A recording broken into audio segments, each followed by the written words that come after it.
Anatomy Trains invites you to take your career to the next level with Anatomy Trains Structural Integration, ATSI. We're kicking off the next training this September in Maine under the guidance of Tom Myers and our expert team. Come map the pattern and shape the change in this transformational 3-part certification program. Visit anatomytrains.com for details. Unlock this exclusive 20% discount on all Earthlight products, from portable tables and chairs to professional sheets and oils. Visit earthlight.com, create an account, and enter your ABMP member ID during registration. Plus, enjoy free ground shipping on orders over $75 and a flat rate of $395 for stationary or electric lift tables. Significant savings on everything you need to enhance your practice. Shipping rates and discounts subject to change. We're proud to assist you as the world's #1 brand in massage. Visit earthlight.com.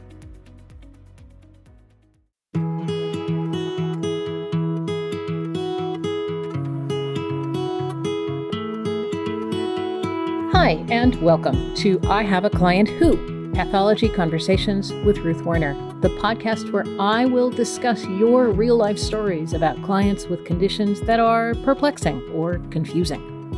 I'm Ruth Werner, author of A Massage Therapist's Guide to Pathology, and I have spent decades studying, writing about, and teaching about where massage therapy intersects with diseases and conditions that might limit our clients' health. We almost always have something good to offer, even with our most challenged clients, but we need to figure out a way to do that safely, effectively, and within our scope of practice. And sometimes, as we have all learned, that is harder than it looks. Dear listeners, today's I Have a Client Who story is a peculiar one because it's a topic a lot of people still don't really like to talk about out loud. But it's the sort of thing that can easily occur in a massage therapy setting, and it's important that we be very, very clear about some of the logistics that surround this situation. Rather than a client story, this contributor sent a really important question about genital herpes. Woohoo! And it goes like this. Hello, Ruth. Hope all is well. After recently watching your webinar on contagious diseases and pathogens, I had a question about sacral herpes and asymptomatic shedding/transmission. I have always wondered about transmission in sacral herpes. If it only presents on the back and buttocks and hips, etc., and not in the mucosa of the mouth or the genitals and so on, would it only be spread through contact with the fluid and blisters and ulcers during an outbreak? Or can sacral herpes that only presents on the back and buttocks, etc., be spread through sexual contact, that is, oral or genital? Thanks so much for all you do. Well, thank you, contributor, for giving me this opportunity to talk about an important topic. Before we get into the specific question about herpes as it appears on the sacrum, I want to talk about herpes simplex infections in general. You might remember from your pathology course in massage school that herpes simplex is one of a large family of viruses that have a particular habit in common, which is that they are never fully expelled from the body. This is the case with herpes simplex, with varicella zoster, which causes both chickenpox and shingles, with cytomegalovirus and Epstein-Barr virus, which is associated with mononucleosis, and a few other viruses as well. A person will have an infection with one of the herpes family, and the infection will run its course. But instead of eradicating the virus from the body and leaving antiviral antibodies circulating afterwards, the virus simply goes into hiding in its main group of targeted cells. So for Epstein-Barr, that can mean certain kinds of lymphocytes. And for herpes simplex, that can mean sensory neuron dorsal root ganglia. Herpes simplex is sometimes discussed as type 1 herpes, which is associated with oral outbreaks, or type 2 herpes, which is associated with outbreaks on or near the genitals.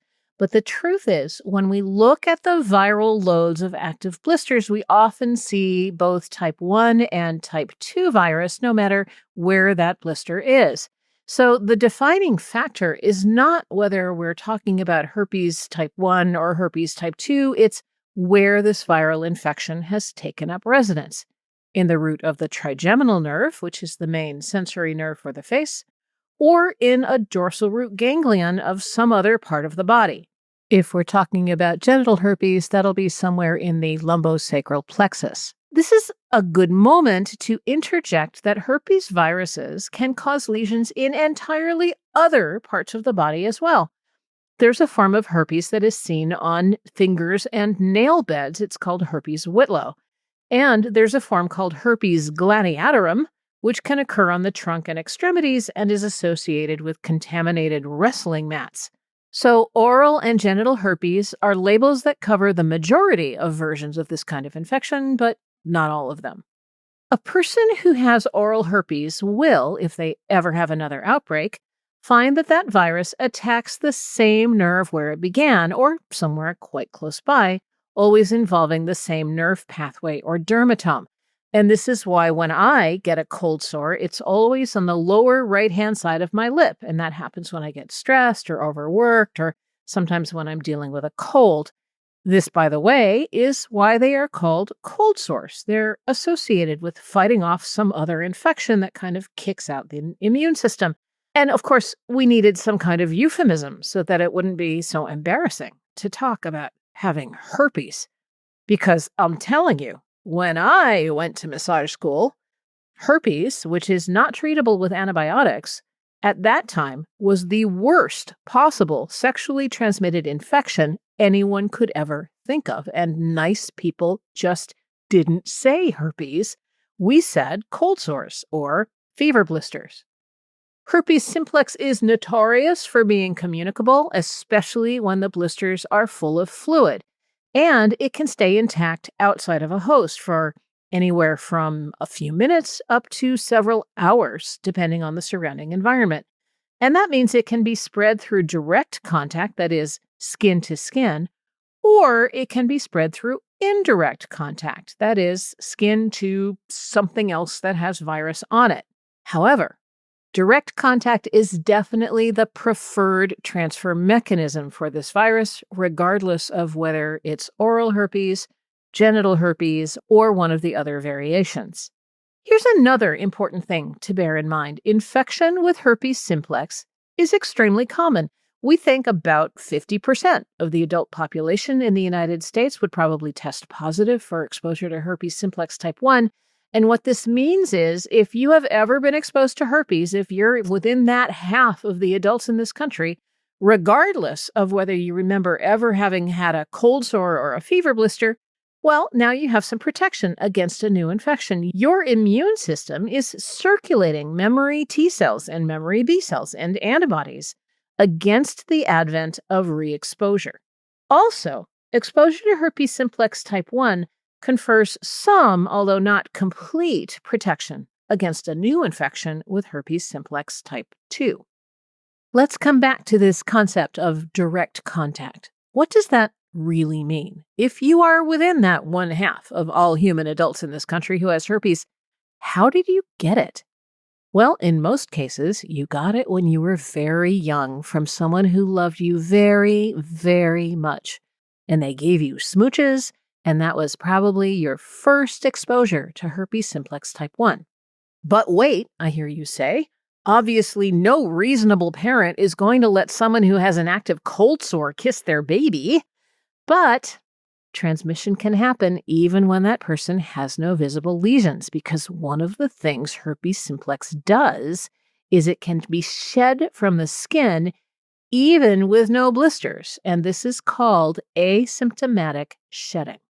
So the most common way for a person to develop oral herpes or herpes simplex type 1 is to have been exposed during early childhood, and the initial outbreak may never have been significant enough for anyone to notice. And then that virus goes into hiding somewhere in the trigeminal nerve, and it waits, and it waits, and it waits, and it waits for a special day. Class pictures. family reunions, graduation, your wedding. And that's when, because you're stressed or overworked or somehow under the weather, the virus has the opportunity to take advantage of your thin immune system and reblooms into a gorgeous cold sore just in time for the photographer.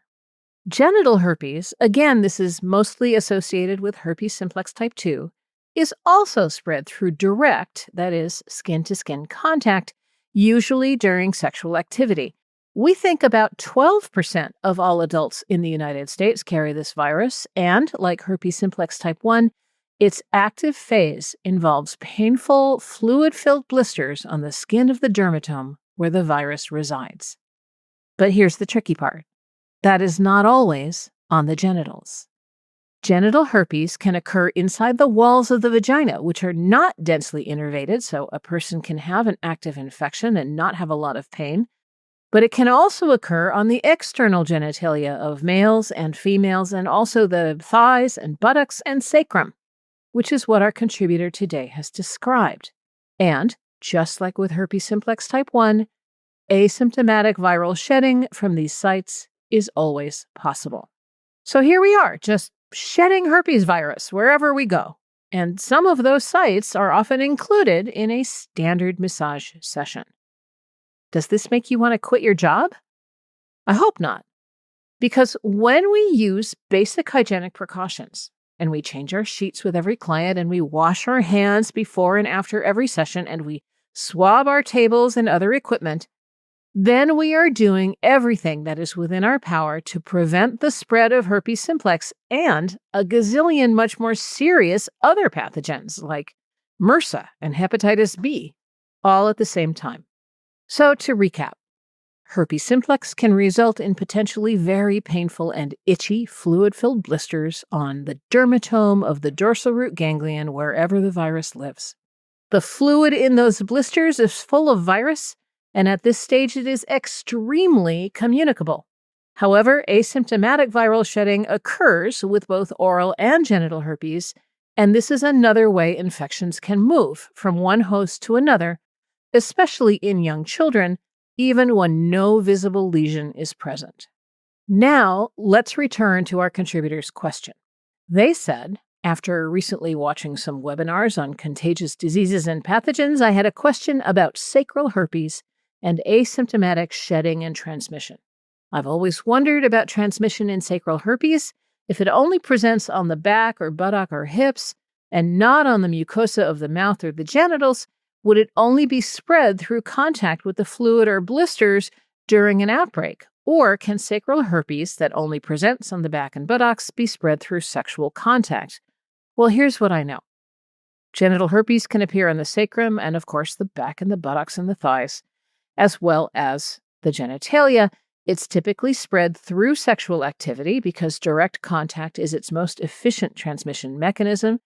And it is possible for more than one lesion to be present or active at a time. So the answer to this question, I believe, is yes. Sacral herpes that presents on the back or buttocks can indeed be spread through sexual contact, because wherever this person gets their lesions, they may be shedding virus at any given time, even when the lesion is not visible. This also suggests that a client who has occasional outbreaks of herpes on their sacrum or elsewhere may be shedding virus at any time. And this is another reason that we take excellent care of our skin and we observe rigorous hygienic practices, because our job is to assume that every single person who enters our office could be carrying a contagious condition. At this point, you may be thinking, gosh, I wonder if I should update my information on contagious diseases. Or maybe you're thinking, gosh, maybe it's time for me to get updated on best practices in hygienic precautions. If so, I have good news. I have made webinars on both of these topics, which are currently available at the ABMP Continuing Education Center, and I will provide links to those in the show notes. You do not have to be an ABMP member to access those webinars. I'd like to conclude this episode by giving my great thanks to this contributor who asked what some people might consider to be maybe sort of kind of an embarrassing question, but it's one that deserves our respect and attention. People have issues that may affect the health of their skin. we're obligated to be well informed about such things and to be able to keep both ourselves and our clients safe from the possibility of adverse events, like causing a new infection or being a source of infection for someone else. And for this reason, it is important to stay up to speed on our information about pathology and hygienic precautions, and I'm really happy to help you do that.